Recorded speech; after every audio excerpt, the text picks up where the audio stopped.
C'est comme l'intelligence, la folie, tu sais. On ne peut pas l'expliquer. Comme l'intelligence. Elle vous arrive dessus, elle vous remplit, et alors là, on la comprend. Mais quand elle vous quitte, on ne peut plus la comprendre du tout. C'est beau, c'est efficace, c'est vrai, c'est simple et compliqué à la fois. Bref, c'est Marguerite Duras.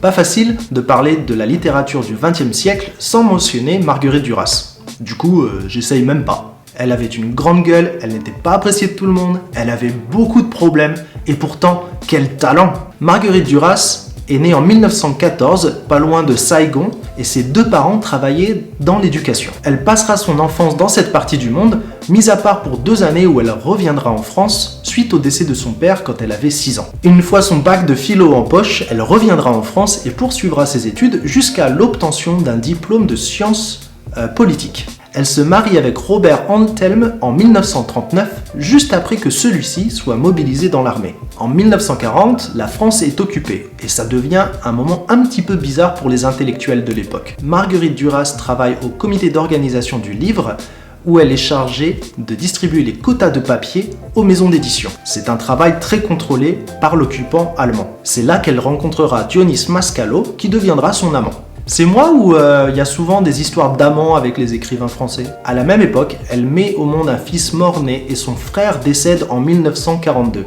Donc pas une super période pour Marguerite Duras. Tandis qu'elle travaille techniquement pour le gouvernement collaborateur, elle rentrera dans la résistance avec son mari et son amant et fera partie du groupe de résistance de François Mitterrand, le futur président de la République française. C'est aussi en 1943 qu'elle publiera son premier livre, Les Impudents. Et pendant tout ce temps-là, elle joue à un jeu bizarre et franchement un peu dangereux. Elle est entièrement dévouée à la cause de la résistance, travaille pour une branche du gouvernement collaborateur et en même temps elle est vue en train de fréquenter des intellectuels pro-hitlériens. Mais en juin 1944, son groupe de résistants tombe dans un guet-apens et Duras est sauvé in extremis par François Mitterrand. Son mari, lui, est arrêté et envoyé dans un camp de concentration.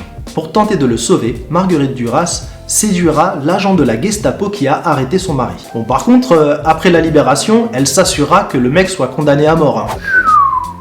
À la libération, son amant, Dionys, ira chercher son mari, Robert, dans le camp de concentration. Elle restera avec son mari pendant encore un peu plus d'1 an avant de divorcer et de se mettre en couple avec Dionys. Bon, et je vous l'annonce tout de suite, le reste de la vie de Marguerite Duras, il y a 2 thèmes principaux, l'alcool et le fait qu'elle soit pas trop appréciée.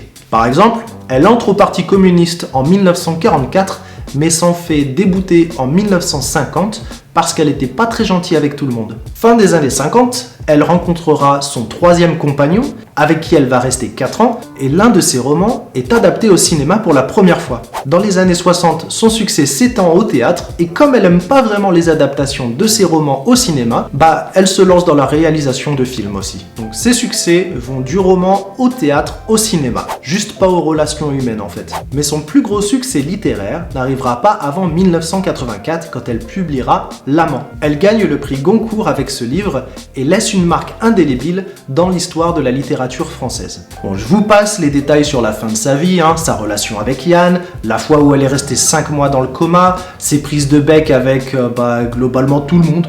On pourrait sûrement se contenter de parler de ses problèmes. Mais je préfère que l'on termine avec une idée simple sur Marguerite Duras. C'était un grand auteur. Son style et ses médias ont évolué avec son temps, toujours avec tact et brio. Puis bon, à un moment donné, le personnage, on s'en fout un peu, car comme elle le dit si bien, je ne suis pas quelqu'un d'exceptionnel. C'est écrire qui est exceptionnel. Je reviens bientôt pour un nouvel épisode sur la littérature française. Merci de liker et partager cette vidéo si elle vous a plu. A plus!